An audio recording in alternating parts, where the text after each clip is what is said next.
Good morning, everybody. Grab your Howdy. I got mine. Woo! It's Hedwig because I'm a giant 12-year-old. Welcome to the Coffee Table Talks. I hope you grab a cup and circle up. Thank you for joining us this morning on this fine Friday. We're going to do something a little different. Not much, a little. It's just more focused than normal. So if this is your first time here, our conversations are very casual, and we have them with all levels of roles and folks that are involved in the cybersecurity community. Okay. You can go check all of those out on our YouTube channel. It's super fun. Definitely something to listen to in the background while you work, that kind of stuff. Anyhow, the series is What Do You Do? Now, how we got here, and then I'm going to introduce everybody. How we got here, okay, was Rachel was going through and looking at, because I'm a data junkie, looking at how to kind of understand the different titles and roles for all of my connections on LinkedIn. I have like a bunch. I have like 10,000 followers. Why? I'm not real sure. But I have like 10,000 followers. So I go through this list. Like Josh is already sighing. I go through this list and there are like 6 different titles that I know because I've been here a hot minute, mean the same thing. But how does anybody else know that? How do Will's students, that his little baby cybersecurity folks, how do they know what that is? Right? You're like, pick a direction. The people in the direction don't even know what direction. Okay, so we're gonna do a little series every once in a while, and you'll know that it's one of those when it says, what do you do? What do you do? Right? And I thought I'd start off with what I felt like was baby steps. And I grabbed my husband. Wait. I'm going to move us. Look, I'm going to swap us. There you go. I grabbed my husband, Josh, and I was like, hey, cybersecurity analyst, man, can you come talk to everybody about what it is that you actually do and how you got here and the certifications that you got. I was there. I know these answers, but the certifications that you got, so that we can start this conversation about, because right, in each company, the role is going to differ a little bit. And that's how we end up with all these titles. A little bit? Oh, what? A little bit? a little bit. It's going to depend on your size, your organization size, your network, like what you do, right? But there are some really broad strokes that like you can be like, well, that's a cybersecurity analyst. That's what they do, right? So anyhow, welcome. That's what we're going to be talking about today. Oh, the chat. We need to put the chat up. Let's do that. Bam. There you are. Good morning, everybody. I see you, Will. I saw yours come through earlier. And Jessica is always, hey, Jessica, what's up? You're here. So glad to see you. Okay, so I'm Rachel Arnold. I'm the Human API with SecureNation. This is Will McCullen. He is the program manager for the IT for Excellence at PIMA Community College in Tucson, Arizona. And this is Josh Arnold, our cybersecurity analyst. Josh has been in the field for over 10 years. He's very good at what he does. Actually, I believe, about 4 months ago, you got promoted to senior, correct? Mm-hmm. Yep. Excellent. Yep. And if you haven't noticed his background, that's his actual background. That's not a green screen. Will's is a green screen. Josh's is not. So Josh has built all of the things that you see in his office. Okay. This is he's one room. He's actually on the other side of this wall right behind me. And he's also done all sorts of really cool stuff that you've had on the table behind you in the past. Yeah. So yeah, there are. Yep. Really cool stuff. Definitely. And that's how he decompresses from his high anxiety job, because he's sighing again, because it can be a high anxiety job. But luckily Josh is very passionate about it, and he knows how to mitigate some of those anxieties for himself. And that becomes all of this Star Wars themed art and creations that he has covered his office in. It's so cool.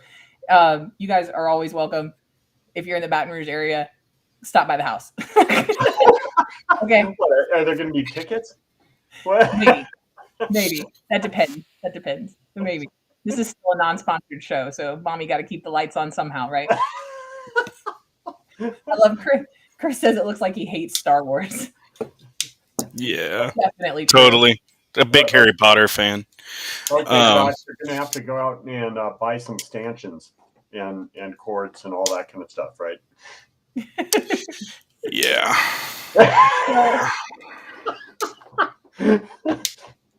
So Josh,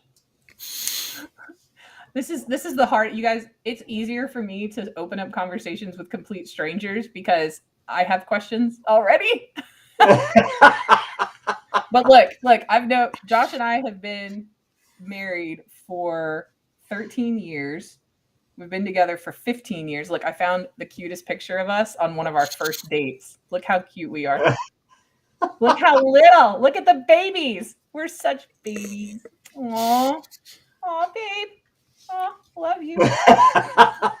So whenever we first got together, Josh was like, I kind of want to do something in IT. And I was like, I don't know what I want to be when I grow up. Let's pursue your dream. That's where I was at. So anyway, let's talk about how you got started. So how did you get interested in IT/cybersecurity? What was that?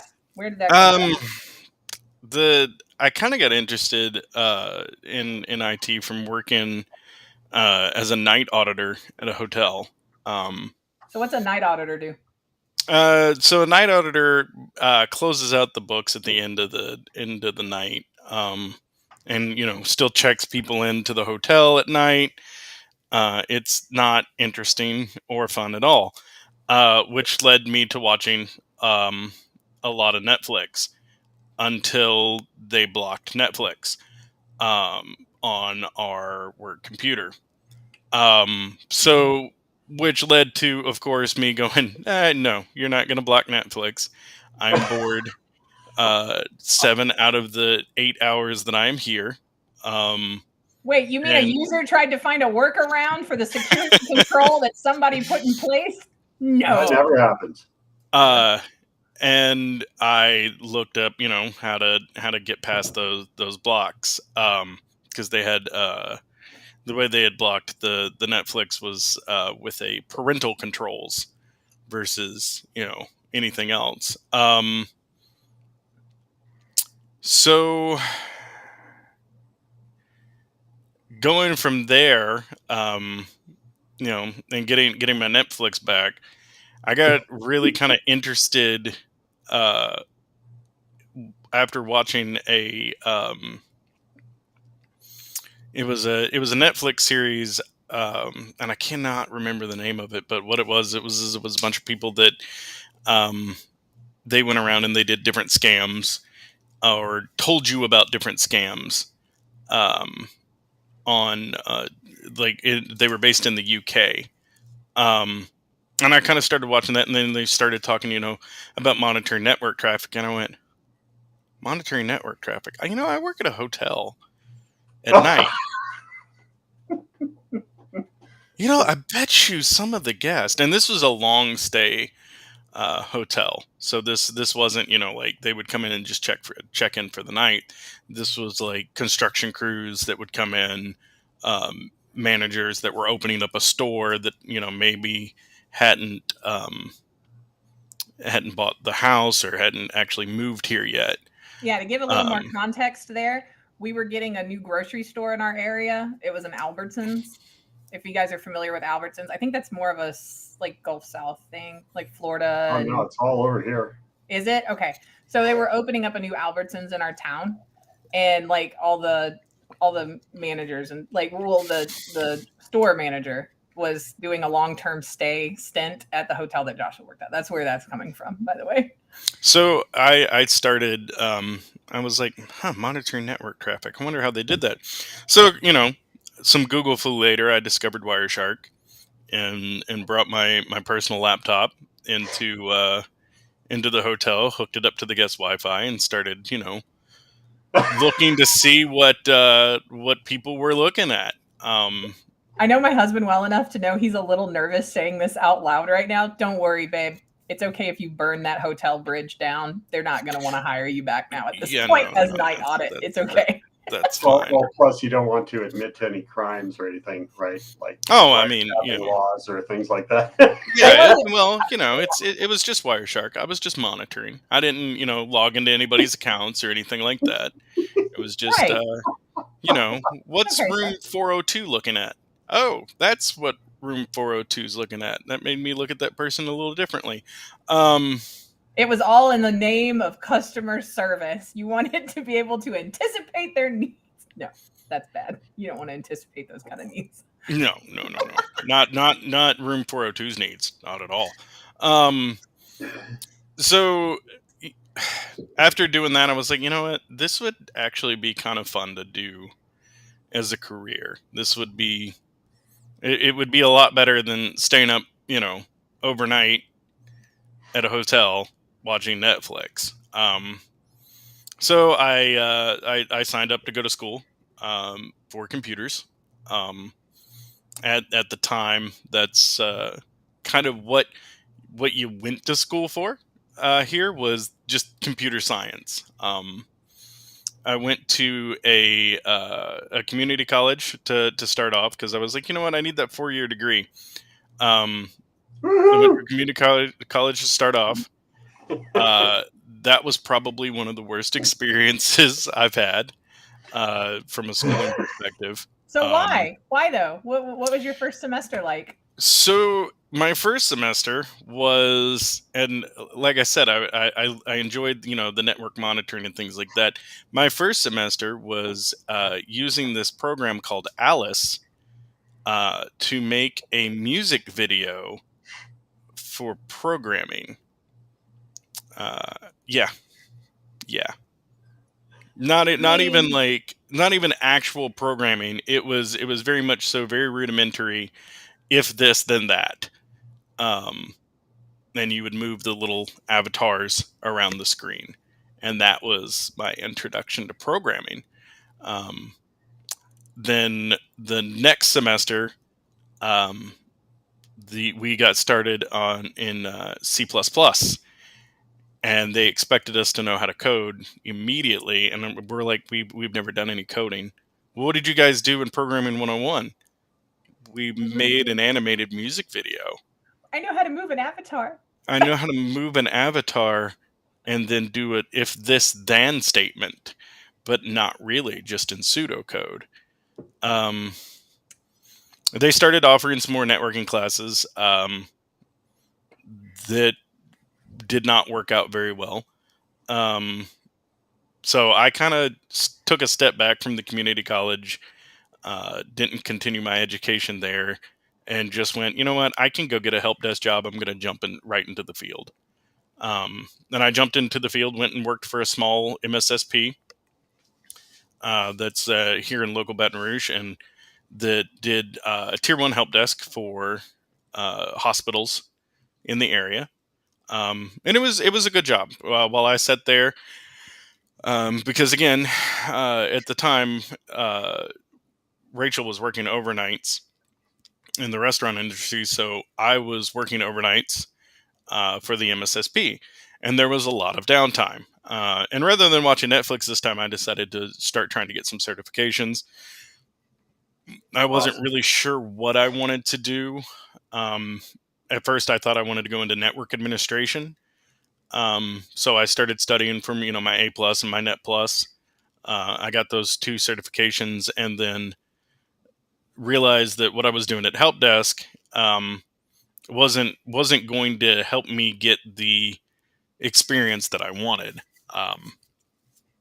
And so again, you know, it in came the job hopping timeline that I had, which was get a certification, go to the current job that I have, go, hey, look, I got this certification. I'd like to start doing, you know, a little bit more around this certification. You know, and not, you know, give me a new role immediately, but like maybe start tossing some tickets my way that, you know, or let me help out this team, volunteering to help out, you know, like the network administration team. When a job would say, sure, great, I would do that. When they said no, I would tell them thank you and secretly go look for a job that would let me do that. And it was just a constant kind of a tier move up system slowly. So I worked my way up from help desk to being a network administrator for another MSSP that took care of schools. It was around that time that I was like, you know what? If I want to continue to go further, I know all of the stuff, not all the stuff, but I knew my job role, but I was having a hard time finding jobs with just the certifications around here, or should I say, it had a harder time finding jobs that actually paid well around here with just the certifications. And for those who don't know, South Louisiana is heavy in the oil and gas industry. IT and other more technical jobs it's not a big deal. So we're in a very interesting situation around here. Most of the public schools, as well as a lot of the private schools too, gear future lives towards getting what they call their TWIC card, which is a safety measure that you need to work on in the plants. Yeah, on site. Yeah. Every small human in South Louisiana, the highest goal that most of them are given to achieve is to work in a plant. Specifically for the oil and gas industry here. So it's like we've got a huge Dow Chemical plant here. We've got ExxonMobil. We've got, that's life. That's top notch. That's okay. Now you got that's the American dream for South Louisiana. Mm-hmm. And everybody else works in jobs that support that industry. Yep. Just to give you guys some context around some of this. This was about 5 years into my career now, working in IT and working in network administration, that I decided I was going to try to go back to school. I had an interview at one point when I was looking for one of those new jobs that he said, I'd love to hire you. You've got, your stuff, and you've got, the certifications. You don't have the degree. And I was like, oh, well. So I ended up going to a technical college that we have down here. It was a 2-year university, and ended up going and getting my associates in networking.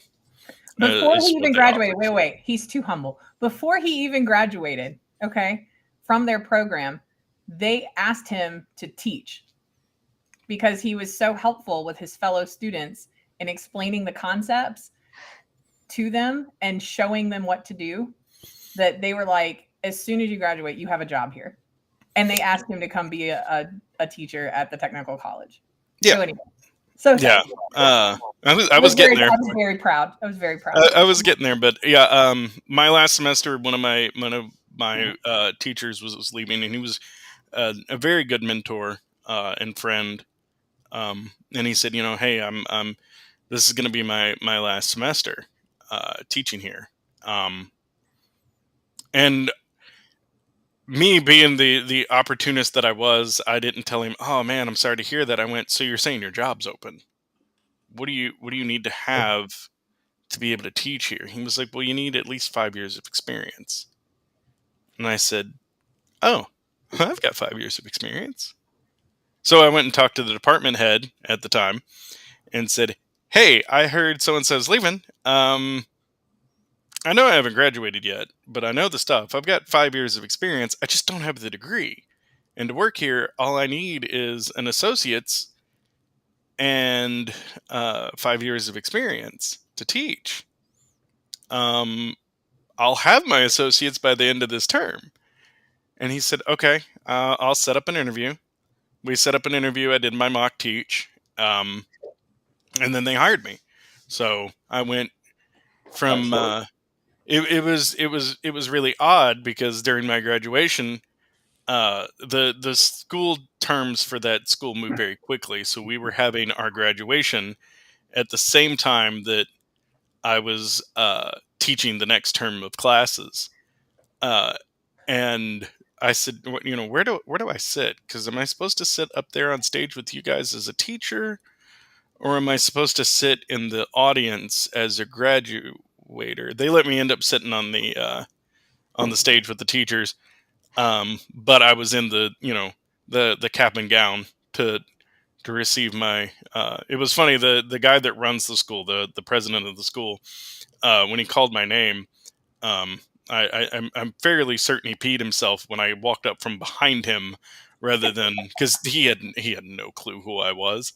Everybody else was walking across the stage, and he called my name, which they weren't honestly supposed to do. We had talked about that, but he called my name, and I walked up from behind him, and he jumped. So I taught networking, and I taught your A+ certification classes, Net Plus, Security Plus, and a lot of server classes at the technical college at that time. And then our department head stepped down, and I'd been there about a year. And I said, "Hey, I'm just gonna toss my hat in the ring to be department head." And it ended up working out. They ended up making me a department head. So if I there's was any lesson to learn here, it's never, ever, ever be too scared to just see what happens. See what happens. You think you don't have the qualifications, you think you don't have the experience, you're going to be right if you don't ask. Yep. If you never ask, the answer is always no.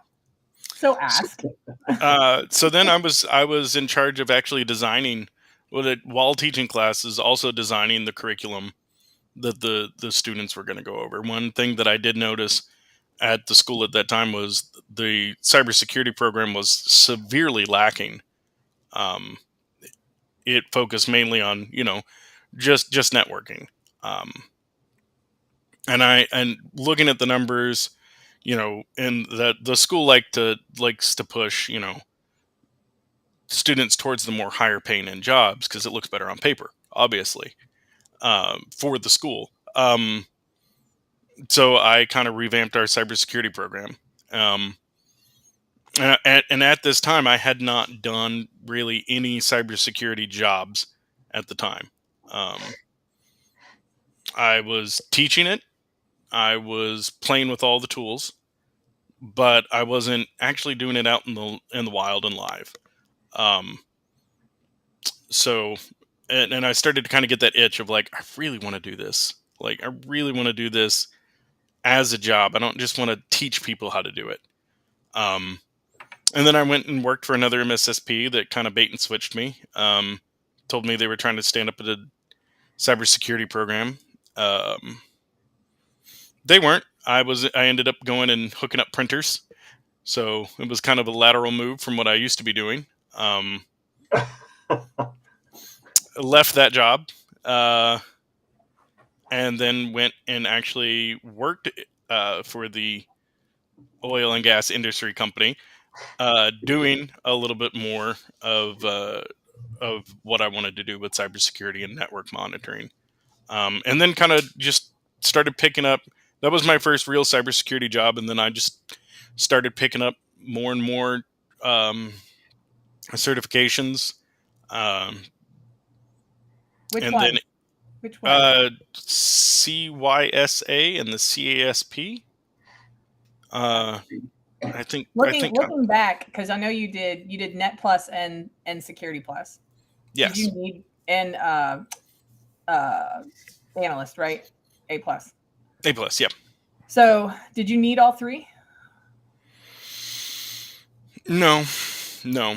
In all honesty, if there was if there was some advice that I would give to somebody, if you're going and you're wanting to get into the cybersecurity world, your A+ probably isn't needed.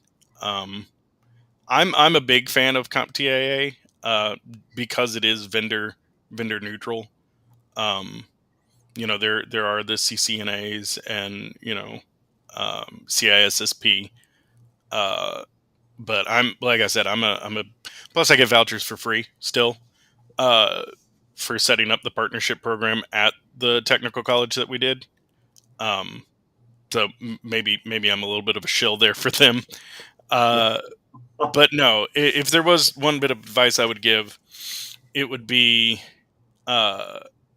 Net Plus, I think, is extremely important to have. You need to be in security. You need to know how networks work. At a very, very deep level, in my opinion. Will Redmond has a question. What do you think of the certs then, so 10 years ago, and those being used now? So what was the last cert you went, and did you just re-up? I can't remember. I think you just re-up. No, I just got my CASP. Yeah. I think that's what it's called. I don't know. At this point, they're oh, I got another cert test. Yay. The difference between then and those used now, I think certs are great. And Okay. You're getting so wait before you hit that, because there's a ton to unpack here. Yeah. All right. And this is awesome because your story of how you tracked through getting to where you are is so common in this industry. I mean, we've got everything from where you've gone through, taken classes, going through there, not having the experience, to where then you have to go through this juggernaut of experiences trying to climb on your own to get into places, just to get a little bit more experience so that you can get into another place, so you can get a little more experience, so you can get into another place. Mm-hmm. And Josh did it inch by inch by inch, right? And that's become kind of like the dues you have to pay, which is absolutely freaking absurd. And well, you know my stance on this. That's why we're put everybody in the skills at the most complex enterprise level right now before you go on, right? Right. But that's a whole nother, I mean, we've done shows on that. So the whole point here, though, what I'd like to hear from your experience as you're hitting that question about certs, with what you're doing now, right? Everything that you have learned and have had to grow to get into what you know now that you are in a position that needs, where you are making use of your experience and your background and what the company needs, your real world situation, how effective or accurate are the certs to what you're doing? Are they teaching what you really need? Are they on target? Right? Because certs are kind of a reaction from the industry, in my opinion, to how higher ed is kind of broken in that realm. So I think that certs are a great way to get your resume on the person's desk. But beyond that, right? Everyone knows certs are the HR get through the door. But what about the real stuff, the practical? Depends on the cert, and it depends on the certifying body. You take you take something like, and you take something like CompTIA, or the CISSP, and those types of certs. There's not a ton of hands-on. Now you take something like I'm blanking on the name, Kali Linux. It's their pen testing cert. I'm blanking. You take something like that, for example, though. You know what? I'm sitting in front of a computer. It's not like I can't Google this. This is how you figured it out the first time. So right. You talk about like your CEH, or there you go. John Kennett got you OSCP. Or your OSCP. Thank you. Hey John, thank you, Jonathan. I think that those are amazing certs because they're not testing. I don't want to piss off any certifying bodies, but whatever. You know what? We're So not a viral show, Joshua. It's okay. and I don't, please understand this, that I say this with all respect for those that have these certs. Any idiot can take the CISSP or the CCNA or the CNET or the A plus or the Net plus, because it's rote memorization. It's rote memorization. So not any idiot, only those that are good at rote memorization. Well, okay. If you're neurodivergent, this is a challenge, and you are not an idiot. It's okay. What I mean by that, though, is that it tests your ability to remember There you go. things. I think Jonathan's helping you out here. Yeah, there we go. Thank you, Jonathan. Before I dig my hole any deeper. Yeah. You know, the CEH and the OSCP, those are more skill based. You can't just, oh yeah, you can't just remember the OSA model of please don't take stupid pills, asshole, and the OSI model, sorry, and pass the test. Like you actually have to. I took my OSCP and I failed by 1 point. Like 1 point, and I was like, God dang it. And I'm really good at rote memorization stuff. So, you know, no, that's not to say that I didn't have the skills. It was 1 point. I did something a little bit differently than they wanted me to do it. I still achieved the same thing, but I didn't get as many points. But as far as certifications, I mean, if we're looking at the industry, I think we should go more to a skill-based, certifications rather than just, John contacts you and says that he got a weird email and he's the CEO of the company. Is this A, phishing, A, B, whaling, C, smurfing, it's that's right up there with how many colors of hats can we make? Right. No, and it is. I mean, and I personally, I didn't use these, but you can go online and Google the current test, and you can find all the answers to the current tests that they have, down to the exact wording. You're not supposed to do it. I didn't do it, but I know people who have, and there have been people that I've worked with in the industry that, oh yeah, that cert, I passed it after studying for 2 weeks, and was like, wow, you really knew your stuff. No, I just went and downloaded the exam dump and memorized it, and then before they changed the test, went and took the test. Wow, that's and that's the other bad part of the certifications. There are people that I right. So how common is it in the industry to have a name your certification, a paper certification, right? A paper, whatever expert you want to call. And that's the difference, is that you need to have the critical thinking in that place.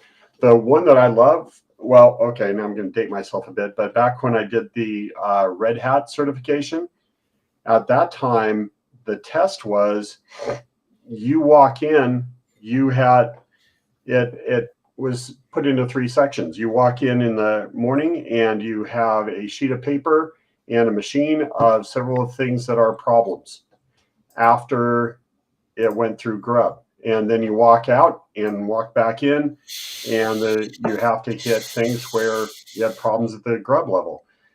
And then the latter half of the day was, here's all the stuff you have to set up. Here's a disk, do it. So I got a question too after Will. Sorry. That's that's the practical aspect. And, what we teach students is that real IT is having to be hit with a vague and how to be able to figure it out. Right? We have so many classes that are like Windows servers, Linux servers, and Microsoft. So where are the classes that teach you to install a Linux front end that has to talk to a Microsoft database over a network? Right. Where's that class? Did you take Or- that class, Josh, or did you? I'll do you one better. I had my Security Plus, and another certification that was security based, and it passed both of those. Before I ever touched a sim, ever in Like, a real environment, like in a real. I mean, my home network's technically a real environment, but in a corporate environment or Yeah. in a test environment that was beyond my own computers. That's to me a bit of an issue. And There. so Go ahead. look, I wanted to double check really quick before I shot off at the mouth, because this one time I said that Will worked at the IT Center for Wellness and it was a big joke. Anyway, because my brain does that sometimes. So Josh just said SIM. Some of you pronounce it SEAM, right? And what he means is a security information and event manager. That's what he means. It's the console. It's the console of the things. Anyway, go ahead. We try to get off InfoSec Island as much as possible. So whenever we drop acronyms in a very casual, secure, information security type way, I want to. It's just, I hadn't touched a lot of security tools, right. And I already had all those certifications that said, "Hey, this guy should know what he's doing with these security tools." Right. Yeah. Those things. I had another question and now I can't remember what it was. Hold on a second. Oh, how much of what you had to study for to gain your certifications, right, is part of your day-to-day? Depends on the cert. Okay, let's start with Security Plus. That's the one. I mean, the base fundamentals and knowledge are all there. Okay. However, I will caution. I'm currently working and have worked in the past with interns. And if there's a bit of advice that I can offer a student and an intern, is there is a phrase that you need to get out of your vocabulary when you go to your internship. Oh, I know it. I know which one. Okay, I'm gonna let you. Best practices. Industry standard best practices. You know what? Industry standard best practices are great. Industry best standard practices are, I don't even know if I want to call them a goal in which we should want to achieve. It's the recommended. But the security industry and best practices are kind of like a diet and kind of like eating healthy. Should you stop at McDonald's and pick up a McChicken? I mean, if you're trying to be the pinnacle of health, no. But sometimes do you need to do it? Yes. And it's the same with companies. I mean, best practices, we close this port. Best practices is this port's closed. Nobody uses it ever. Except for that guy in engineering that has a program that the company paid $150K for this year that has to have that port open or that program doesn't function. What do we do there? Do we just go, well, but in best practices, that's closed, so you don't get it. Right. And that's why best practices always rubs me wrong, is because I've worked with several security teams over the past several years and gotten some insight into their internal network structure and into the architecture and engineering of those networks. And how can there be best practices when no two animals are alike? Each network is as unique as a snowflake, okay?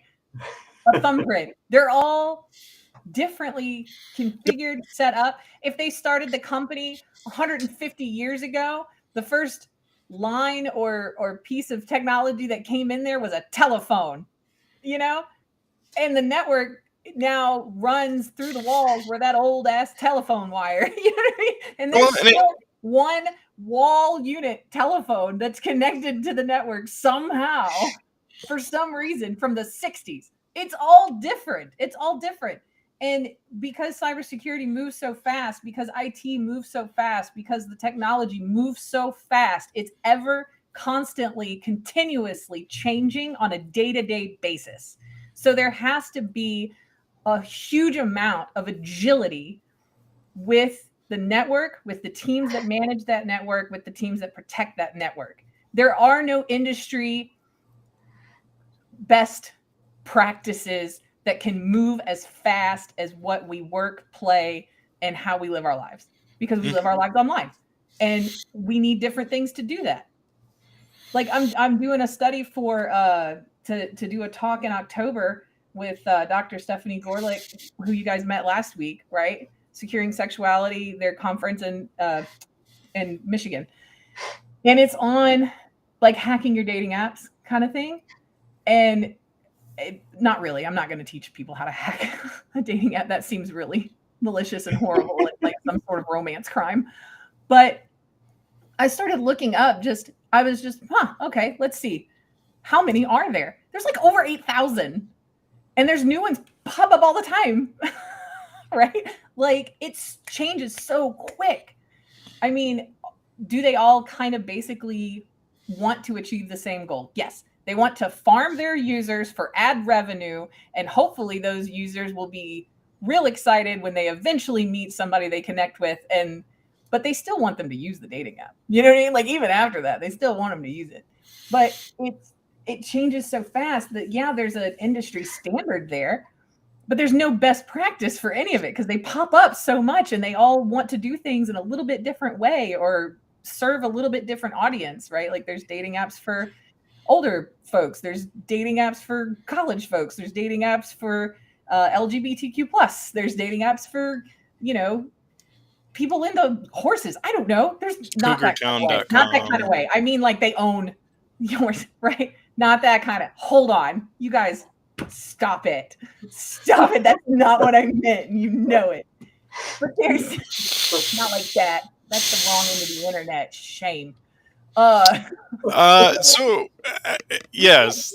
You can't do industry best practices. Well, when it comes into play, right? You have like the whole the NSA 853 compliance. The whole concept of compliance is here's a whole bunch of stuff, everybody, that we need to pay attention to, and you have this whole list. Can everybody hit every notch?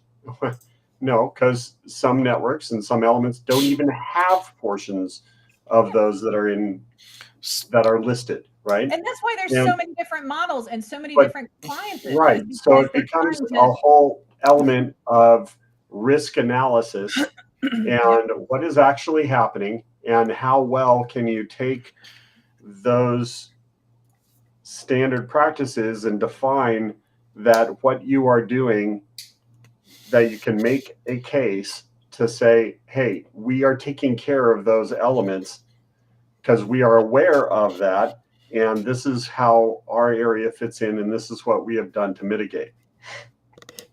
Right? And that's the fluid aspect of all of this that people many times don't take into account. There's not this great big rubber stamp that you can do. There's this big laundry list, get an idea, and then how to flow that in to make sure that we're covering aspects that we should. Just to recap this part of the discussion, we got here because Josh wants to ask all of the new people coming into the industry to try to lessen the amount of times that they use things like best practices because you sound silly. Stop it. You sound silly. I'm going to... Seasoned analysts that have Vietnam in their eyes, right? That's playing with the song and have flashbacks. They're looking at you like you ain't even ready. I'm gonna switch gears here for a moment. Excellent. Get you guys off of this. You get real excited. I'm gonna say I honestly I love being an analyst. There have been people that have asked me, why won't you go into managerial stuff? Because then I don't get to play with anything. But also, one of the best things about being an analyst, and my wife is going to fuss at me for this, but one of the best things about being an analyst is you get to tell vendors that their baby is ugly. Yeah, And that is like rude. my favorite thing to do. Rude. As a that's CISO, you can't look at, the I'm not going to mention names, the vendor that says we provide a bulletproof endpoint, and tell them you're full of shit. As an analyst, you can go, you're full of shit, and here's why. Because during the POC, while my CISO was in other meetings, I broke your tool. I got through your bulletproof endpoint, and here's how. Yeah, here you go. Emmett said, "Oh yes, I can." Thank you for letting me play with this shiny new toy. I broke it. You can have it back now. I don't want it. I will tell students, because I know we focus you guys focus a lot of the show on, what if a student asked. I will tell students, you are going to deal with a ton of vendor calls. Here you go. This goes into this question. Chris asked, "What's your day-to-day like fielding vendor calls?" Bullet point 1. Bullet point, yeah. Most of my day for my day-to-day is threat hunting, tool validation. If there's wait, you got to back up. Hang on. Threat hunting. So, are we talking about outside of the company? Are we talking about inside of the company? Inside the company. Inside the company. Both things? Okay. Inside the company. Right, because there's two different types, and I'll get one of my friendly threat analysts to show up, and because that can be a role outside of an analyst. A threat analyst is a very specific analyst. Josh is a broader analyst. So yeah, I'm a jack of all trades. We're a smaller security team. We're not, hundreds of people. Right. Depending on the size, right? Yeah, I will take my threat intel feeds, look for the IOCs, and then go look. Stand for indicator of compromise. And then go see if those indicators of compromise may be present in our environment, and if they are, communicate that up to management, and then determine where we need to go from there. If it's segment that network off, and then also deal with vendors that want to give me stuff just so that I'll take a meeting with them. Or that's fun. Now, the really fun thing is that because of the way that I operate, and this is just a me thing, email pings from vendors used to cause me anxiety, and it's not because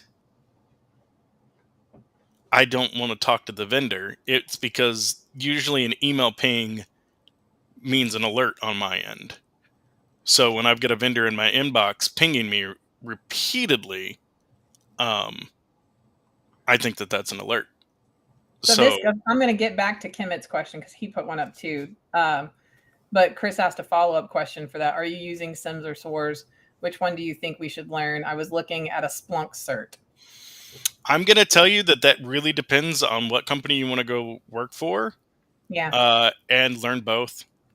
I mean, my advice and this is not, Rachel does not have certs. Rachel's working on some, but she doesn't have any. Okay. So take this with a grain of salt. Are you using SIMS or SOARs? Which one do you think? I was looking at Splunk. I feel personally, just Rachel, that you should stay away from vendor specific, and Splunk is a vendor, very good vendor. They're very good partners. I love them very much. They do some extraordinary things. Some of the very coolest people I've ever met are just Splunky Splunks. Okay, they're Splunkers. That's what they do. I think you should stay away from vendor-specific certifications until you are in that job, in that role, and that tool is in place that you have to use. And make That's the what I company think. pay for it. And I think you should ask your company to pay for that certification. And there's some different models that some different companies have set up. Model number 1 is no. Model number 2, that's it. Is no, they're not paying for it. It's going to depend on the company. Yeah, it depends on the company. And model number 2 that I've seen a lot of is you pay for the cert up front, they reimburse you when you pass. Model number 3 I've seen is they will pay for it up front. Go ahead. We love it. We want you to upskill. Go do all the things. We'll even ask you to block off some time in your calendar so that you can study buddy, right? Study. Because we want you to develop your career path right here with us at Home Corp America, right? That's what we want. So that's what I recommend. I would wait until, because what if you get in there and they're not using Splunk? You're narrowing your field whenever you go ahead, before you even have the job role of getting vendor specific certifications, that you can do this, can't do that, right? If you get these broader certs stepping in, you demonstrate, one, that you have the tenacity to get your certification in something. So it gives them a little bit better fuzzy feeling whenever you're like, I would also like to go get this certification, right, in this tool. Because they're like, well, you've passed other certs. This is a good investment for us and you as a human being that works for our company. Anyway, that's just my 2 cents. I don't know. Will, Josh, do you feel different or No, I look, if you can get a company to pay for things, get the company to pay for things. Bottom line. They should be yeah. paying for your training and stuff. I mean, they chose to get that vendor, not you. I paid because I kept seeing this in the in the area. I paid and went and got a cert in McAfee. Yeah, you did. McAfee cert. How important is that now? Not at all. Not at all. But I went and did that because a lot of the companies that were hiring in the area before the dark times, before remote work became a real big thing, everybody was using McAfee. Yeah. Or McAfee, however y'all want to say it. I say McAfee. Do you guys say McAfee? I've heard it both ways. I've heard it both ways, but I always say McAfee.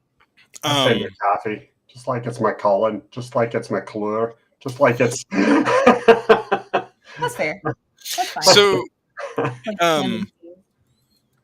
but yeah, that I think you should. If it's a specific cert, Splunk cert, they want to get you carbon black, whatever. Make the company pay for it. And don't go get it on your own, because you may go work for a company that doesn't use that, and that's just wasted time. And that's another thing. Time is important. I mean, it's the thing that you can't get back. And I feel like you know how in like which is why you don't talk to vendors, because time is something you can't get back. As an analyst, look, and like I said, you're going to get a lot of pings, and they're going to use a lot of terms like single pane of glass with you.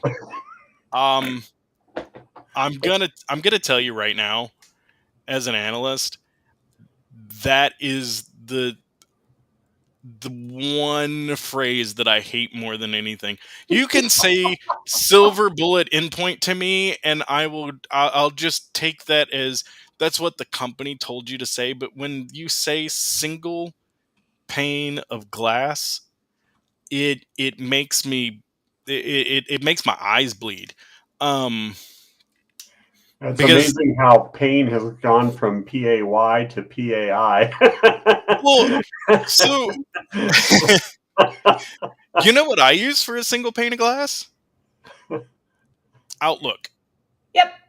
You can set up all your folders, guys. So the single panes of glass are great for reporting, for a CISO that has to take stuff to. This may be a controversial take, but I don't care. This is how I do stuff because this is my job. I don't have to present reports to a committee or to a board. So in my opinion, I really don't care how many, of this was this and how, what our metrics look like. I care about, responding to the incidents that come in, blocking the attacks that come in, um, and handling the alerts that come in.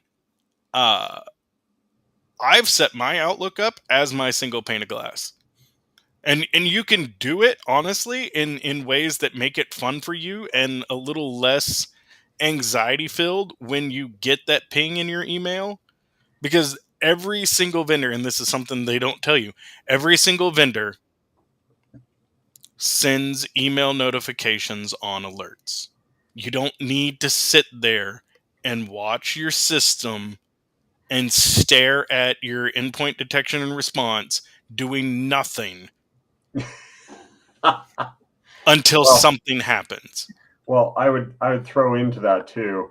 The thing that you need to be aware of in so many areas is that many times now, more and more, single pane of glass is turning into single subscription off of your premises. So now you are actually paying for a utility instead of owning whatever, right? Yeah.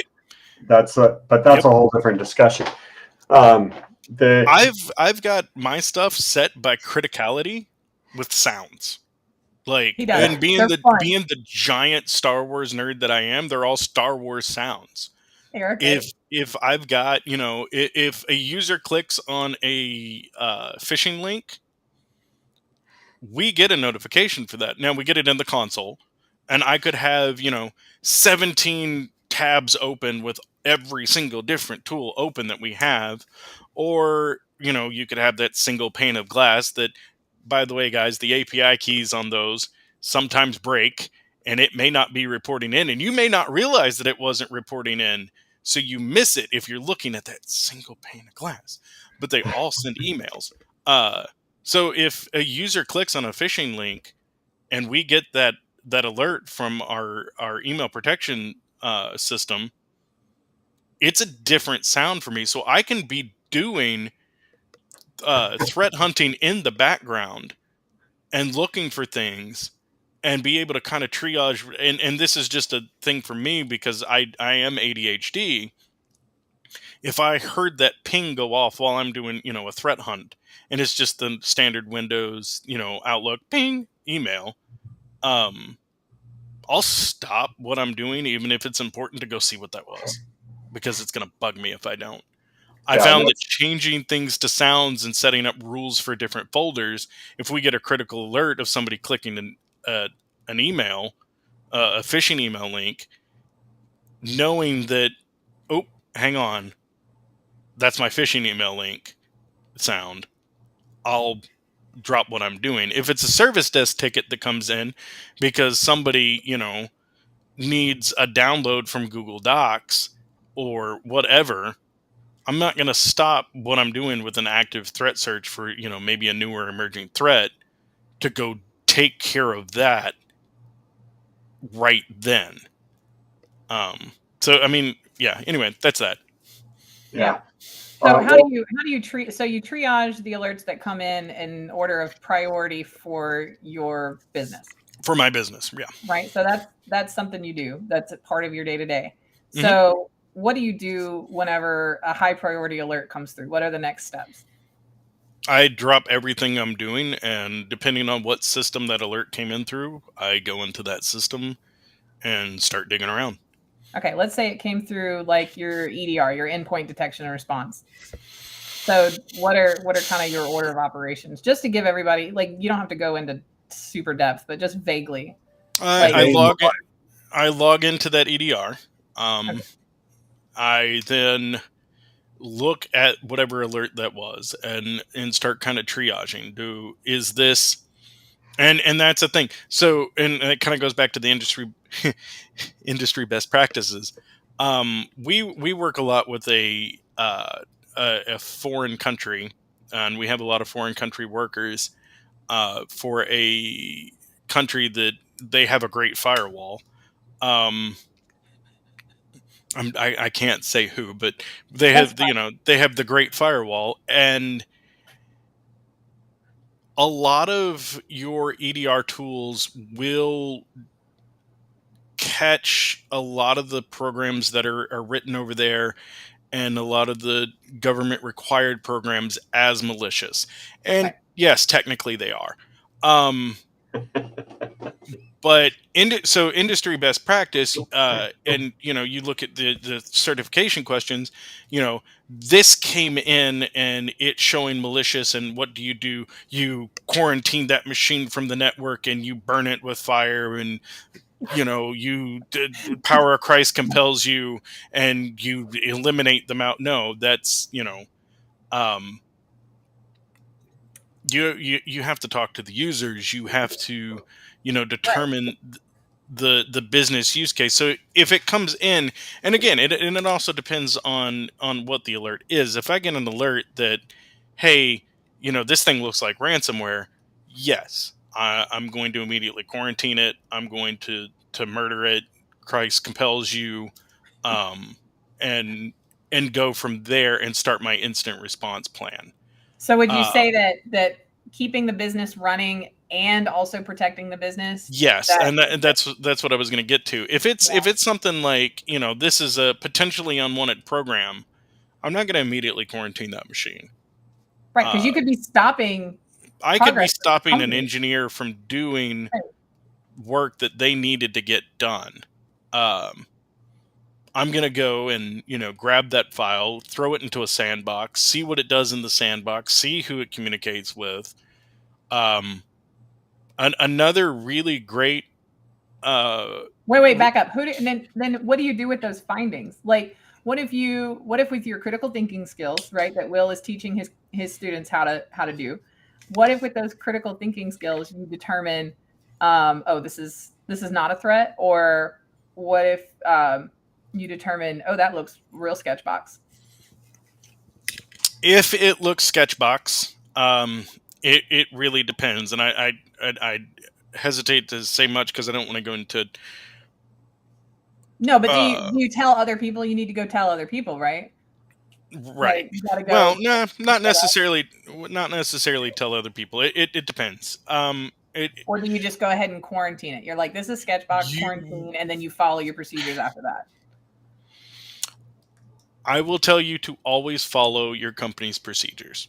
Good job. There we go. That's what I was trying Always to follow your company's procedures. There are company And procedures. this may get you fired, but you should do it regardless, because if you do this, you may get fired. If you don't do this, you will get fired. When it comes to security alerts, treat every single person in your company, regardless of title, the same way. You should The also exact same way. check with your company's management team before but you should. I agree. I don't think that If the CISO should be like on some kind of special thing. You know what I mean? If the president of the company clicks on a phishing email, you need to treat that alert just as importantly and follow the same guidelines and same policies that you follow, like company's policies. Again, Right. I'm not saying don't follow company policy. I'm saying that it should be treated the same way. Right. And the reason I say that you may get let go from a job if you do this, but you will definitely be let go from a job if you don't do this. I was let go from a job for Following procedure. The CEO's personal assistant asked for a website to be unblocked. Our policies and procedures were manager approval required. So I CC'd the CEO of the company on the email. Yeah, you did. And said, I need manager approval. Our CISO at the time Freaked out. came running into our area, saw me in my cubicle, and I will pardon the French that he used and just not use it. But several French words later, what the are you doing? Do you know who that is? How dare you email them? Right. Go ahead and pack up your stuff and go home. I went home for the day. I was technically fired. I got let back. I got to come back because my manager threw a fit. He was like, why do we have these policies if We're not this gonna guy's follow exempt them. from the policy? He was like, Right. Josh works in security. He told the CISO at the time, he was like, can you tell me right now that her account wasn't compromised? And he was like, I don't know. And he was like, right. Right. You don't know. You don't And know. that's why there's a She could have been, policy. yeah. How many phishing emails do those that still work in the industry at this level? How many phishing emails do you guys see a day that come in that are like, "Hey, I need you to go buy me some gift cards, and then send me the gift cards," and it comes from the CEO. Yeah, I but mean, also another little tidbit to throw in there for those out there who are getting into actual career and all that kind of stuff. If you get fired for following policy, that becomes a very interesting thing for a company to try to defend in litigation. yes. Just saying. What Will is trying to Bingo. tell you is you may have been wrongfully terminated from your position, and you may have reasons to pursue legal action. Mhm. Will is trying to tell you. Mhm. The reason I know that you will get fired if you don't do that and you don't treat it the same as policy is that I haven't been, but I've seen others fall for something like that. Yeah. Again, and this may just be from working in the industry. It's and seeing some of the stuff that I've seen. I assume everybody's account is compromised all the time. I just assume it is. That's called zero trust. Yeah. And your job. Oh, Yeah, that's negative infinity trust. Like, I just assume negative infinity. everybody's account is compromised. You should. So, Cyber security experts, the few, the proud, the paranoid. Yes. To all those other paranoid people out there, we see you. What's up? Hey fam. We love But you. I have seen people, that so and so wanted this, and oh god, that's the that's a C level. Just give it to him. Yeah, that either A wasn't the C level and their account was compromised, or B, and controversial or not all C levels are smart people. There are some very smart C levels out there, but some C levels just do things to do things because they want. I cannot tell you how many in vulnerability scans, how many personal home routers I have found that are in a C level's office that their work computer is connected to because they didn't want to be on our network. Or how many non-company approved VPNs are on C-level computers that because they just didn't like dealing with the blocks that. Oh, you mean they found a workaround? Yeah, they found a workaround. I mean, Right. Right. Now, how are you going to lead a positive security culture in your workplace environment if the people at the top aren't even following the policies and procedures? How are you going to do that? I'm sorry, that's a whole nother talk. So I'm gonna just so you guys know. I'm gonna break this down for you and leave it to you at this. Very few users follow your acceptable use policy. Yeah. But there's a reason that it's a policy and not a. Very few of them follow it. I guarantee you, even those of us that are like, "Oh, you need to follow the acceptable," we probably don't even follow it to the letter. However, yes, document. However, that's kind of your job as an analyst, is when people don't follow it, and you're not the police. That's first and foremost, you're not the police. You don't go yell at the user, and don't yell at your users. You can yell at your interns, not your users. Don't yell, especially when they use terms like best practices. Don't you? You're not the police. You are it. And everybody looks at security like the police. And honestly, if there's anything that I think security analyst and the security field is like, we're kind of like diagnostic doctors. We see that there's something going on in this network body, and we try to find and determine what it is. Yeah. And treat it. You treat it too. Yeah, And you treat it. Right. You're not the police. You're not going to go arrest the user. And at times we wish we could. After the 15th time that they've clicked on the simulated phishing, training that you've done, and you're like, okay, literally all it said was, "Can I has cheeseburger," and link, and you clicked right on it from at hackerobvious.com. I'm going to need to take the internet away from you. We can't do that. Josh is like, I'm going to take the internet away from you. If we could take the internet away from people, I would, but yeah, it's a hard position, right? And I've been there. I've been in a situation where heading up the security, because the boss wanted something that was insecure and I said no, got eventually run out of. Being in a situation where coming across ugly stuff that once it went to HR, employees got fired. So then everybody in the whole place thinks that you've got this, you've got Post-its, and then you've got this little pad of pink slips, and it's not true. It doesn't work that way. And it's hard.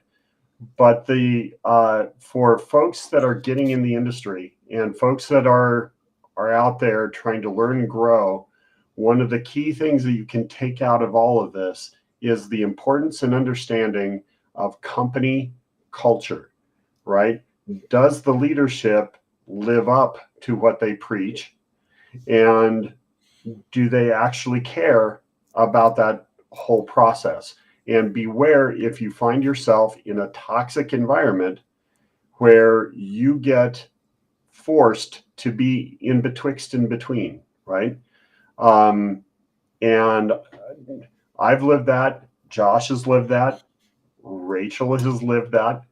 Just be aware of those situations, and please be very careful that you don't assume that it's you, right? There are toxic cultures out there. So don't take it on as thinking you're the one who's wrong if you are following integrity.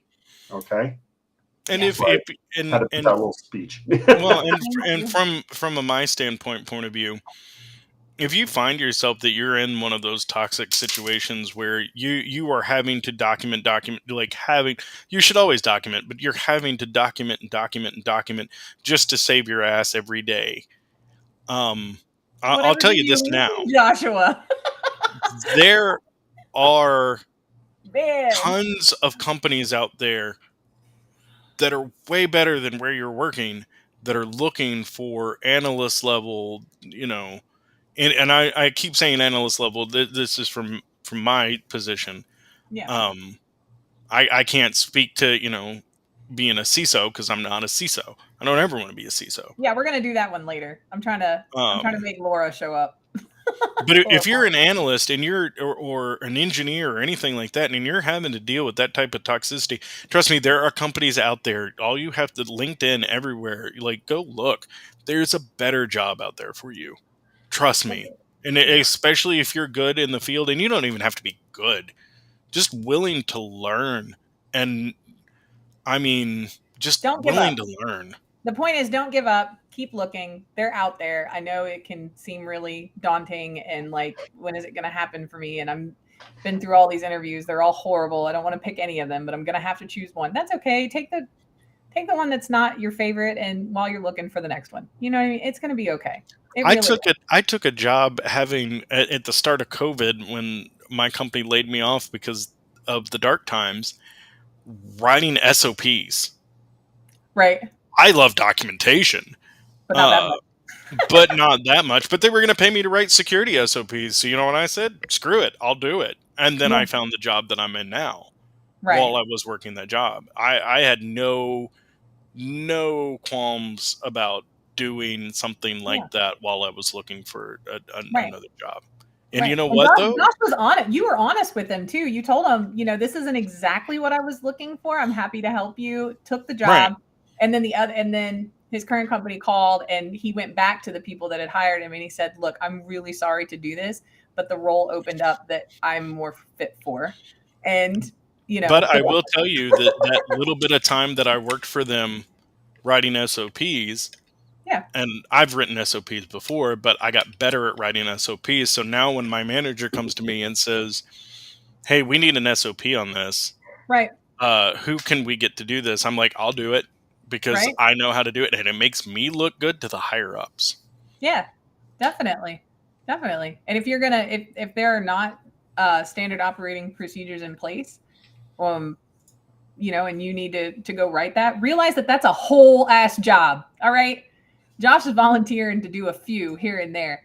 I've been places before where you have to write like 16 because there aren't any. That is a whole person. You should have a whole person doing that. Okay. Just so you know, there's scope. Okay. There's some scope involved. They should be hiring you a person. All right. Don't do that by yourself and think you have to. But anywho, we do need to wrap up a little bit. You guys, you've been the best audience. Thank you so much for coming and hanging out on the Coffee Table Talks. What Do You Do series. Today was with Josh Arnold, Cyber Security Analyst. Thank you, honey bunny. Yep, I've got to go. I just got one of those alerts that sounded off in the email now. So all right. Bye. I love you. I was going to give you last words, but no, you got to go. Okay. So we're going to let you go. And Will, would you like to give some final thoughts here on what you'd like one to be? Thing that hits my mind, you can think about this for a show, that, boy, wouldn't it be nice to have a show that is trying to address this big gap that is hitting people all over this nation of how to bridge that gap between getting into the industry, certs, education, and then hitting that wall of, I'm sorry, you don't have the experience, out there to what we hear echoing all over the place. We need people. There's tons of jobs open. There are tons of jobs open. There are tons. So how do we get them there? How do we get them experience in the field so that they have that tenure to demonstrate when they go into an interview? Is that the question? So that they have that, 3 to 5 year, whatever. That's the gap we're trying to address. Yeah. How do we get business what they need, as well as help people who are trying to start off so that they don't have to go through what Josh just talked about going through, right? Well, they all need programs like the one you guys got at PIMA Community College at the IT Center of Excellence. Absolutely. And I agree with that 100%, which is awesome if you're in Tucson. But it works out if you're in Tucson. It does. It totally works out if you're in Tucson. If you're in Baton Rouge, someone scanned our QR code. Thanks. You guys see that pop up, or is that just me? That's a neat thing. I didn't know I did that. I didn't either. I had no idea. It's the first time I've ever noticed that. Anyway, that QR code is going to take you to the SecureNation LinkedIn, where you can go and follow SecureNation, and then you'll get notified of our fun little coffee table talks here on a weekly basis. And anyway, that's what that does. So, Squirrel, So if you're in an area that doesn't offer that kind of a curriculum or that sort of a facility, I mean, you heard what happened. Josh went and got on help desk, right? Started off there, was getting some certifications while he was working that job. Asked him if he could do some more cybersecurity related stuff. They said sure.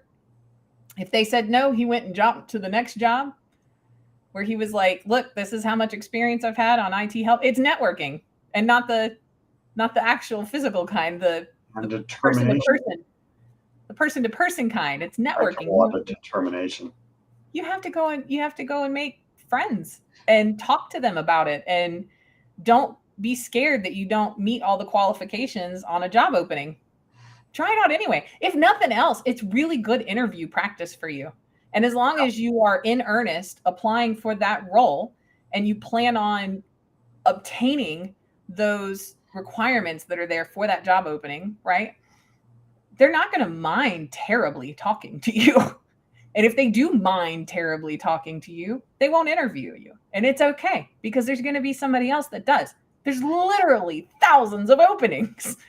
Somebody is going to give you a shot. Somebody. And if you don't understand how to use technical recruiting companies or anything like that, we're going to have one on. I'm going to get one of my like security focused technical recruiters to come on, and we're going to be like, what do you do? Because that was the biggest shock to me coming in, right? I total blue collar situation on my back end, right? You heard about when Josh and I first came together. Josh was like, I think I really want to do this. And I was like, that's great, because I have no idea what I want to be when I grow up.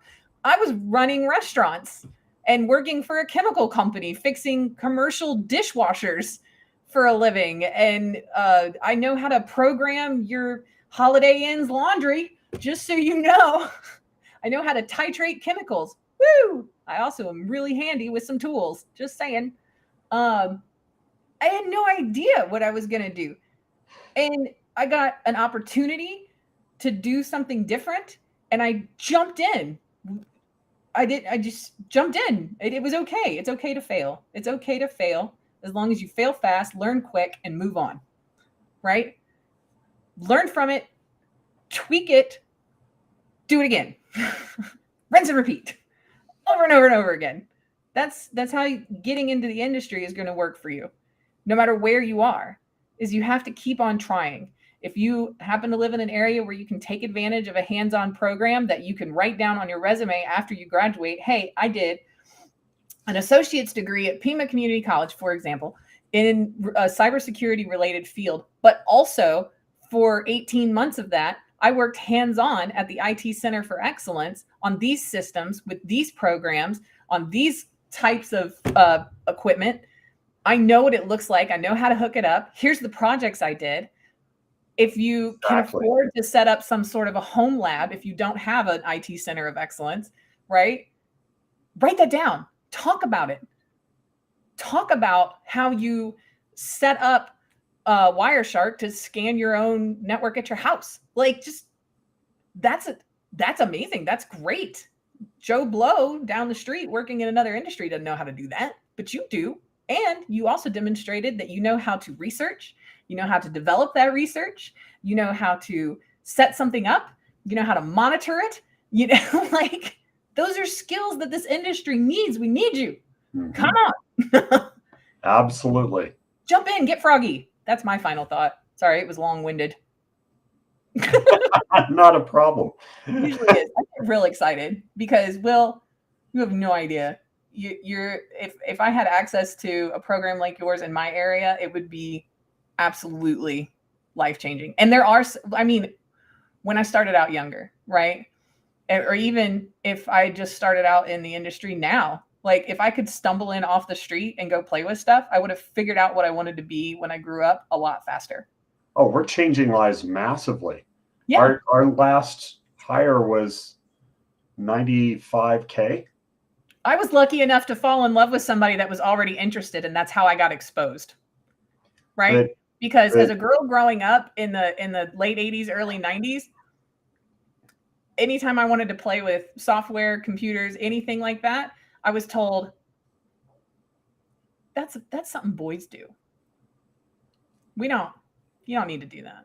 So my cyber team, my network team, pretty much entirely women. Yeah. Right. And they completely reconfigured Palo Alto firewalls and top of rack Juniper virtual chassis.